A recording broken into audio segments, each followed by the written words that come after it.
Ladies and dudes, I will let you know about Spider-Man The Homecoming. This is one of the best hidden Easter egg films that I have ever watched in movie history. Well, anyway, hi ladies and dudes. This is Rebecca Lynn Barkley, aka Boop1987. This is my review for today. And today's review, ladies and dudes, well, my friends, it's that time once again for another movie review that I seen in theaters. And I was thinking to myself, I think it's time for me to see another movie that I really want to see in the year of 2017. And I think this movie deserves to be one of the best films that we got so far. So for my next movie review is Spider-Man The Homecoming. And yep, I finally saw this movie yesterday and I was blown away about this film. Because this is one of the best Marvel's movies I ever watched that has so many hidden Easter eggs here and there, if you know what I mean. So anyway, ladies and dudes, let's head on to my 102, or is it movie review number 102? Maybe that'll be easier for all of us. Well, anyway, let's head on to my next movie review of Spider-Man The Homecoming. I'm not very good at the Spider-Man thing, but anyway, let's head on to the main plot of the story. So, as we all know about the main plot of the story, it's a story about this young kid named Peter Parker, aka Spider-Man, who was living in New York City for all of his life, going to school, and he's a nerd and he's bored sometimes, and he tried so hard to get a girl and all that stuff. And also, when he's Spider-Man, he wants to help out people as soon as he can, like taking care of crooks and help out elderly people. And sometimes he had trouble with a couple of neighbors here and there, but not until his life had changed forever, where there is this unknown villain on the loose who made this some type of machine wing thingy-majig, and this dude is named the Vulture, and the Vulture is going after so many things here and there that came from some main projects that came from our dear beloved Tony Stark, aka Iron Man. And he wants to go after Iron Man's stuff for some unknown reason and seeking out revenge on the Avengers and all that stuff. So that's all I could say about the main plot of the story of Spider-Man The Homecoming. And I guess everybody wants to know is, what the heck do I think about Spider-Man Homecoming?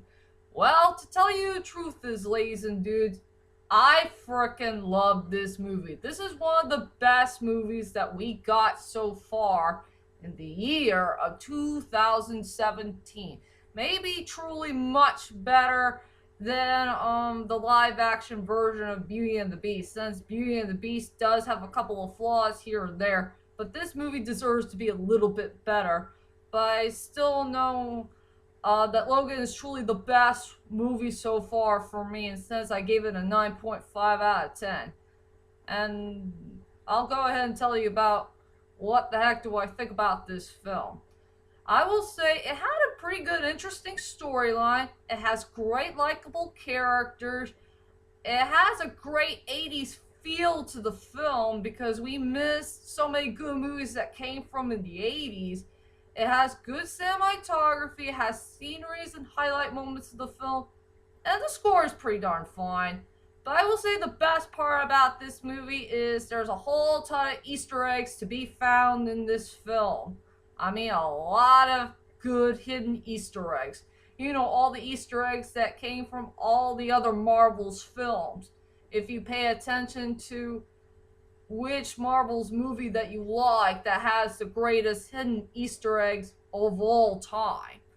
So anyway, ladies and dudes, let's head on to my strongest points and the weakest points of Spider-Man Homecoming. I will say for the strongest points for this movie, for me, it has to go to the hidden Easter eggs. I mean, there's a whole lot of Easter eggs to be found in this film. You know, so many hidden Easter eggs that came from all your favorite Marvel's films ever in movie history, or rather, thought Marvel's history, I guess. Yep, there's a whole ton of Easter eggs to be found, but I don't want to spoil all those Easter eggs because it'll be a big giant waste of time of remembering all the Easter eggs that I found in this film. But I'll go ahead and spoil only two hidden Easter eggs that is truly the best of the best. One Easter egg that involves our beloved Captain America, the First Avenger. And we only see him 3 times in this movie. 3 times. But I know one time that we did see him is in some type of TV in gym class. Yeah, that is kind of weird to see our beloved Captain America, the First Avenger, in a frickin' TV. I wonder how the heck he got there. Beats me. And the second best hidden Easter egg we ever found in movie history belongs to our beloved Mr. Lee. It looks like Stan Lee loves to be in a cameo appearance in so many Marvel's films here and there, but I can't tell you which scene that he was in. I don't want to spoil it for all of you, but just see the movie for yourself and you'll know what I'm talking about. So I will say for the best, strongest point ever for this movie is the hidden Easter eggs. And also, for the weakest point for this movie, I think this movie can drag a little bit here and there. There are some draggy moments that I found this movie that's kind of uninteresting and boring. Maybe the party scene was kind of boring. I want to, get going to the cool action parts of the film. Where Spider-Man needs to go somewhere and try to stop the Vulture dude and all that stuff. So that's the only weak point I found with this film is it can drag just a little bit. And now let's head on to the characters of the movie. And I guess I could go on with 3 good characters. I do enjoy the film. First off, let's go on to Robert Downey Jr.'s character as our dear beloved Iron Man. And I do apologize for all of you that I did not talk about Iron Man in Captain America 3: The Civil War. I guess everybody wants to know is what the heck do I think about Iron Man, aka Tony Stark? Well, to tell you the truth is, ladies and dudes, I freaking love this character. He's a really good character. And I'm glad that he had a short amount of time in this film. If I remember right, he was in only 4 scenes or 5 scenes in the movie. I think 4 or 5.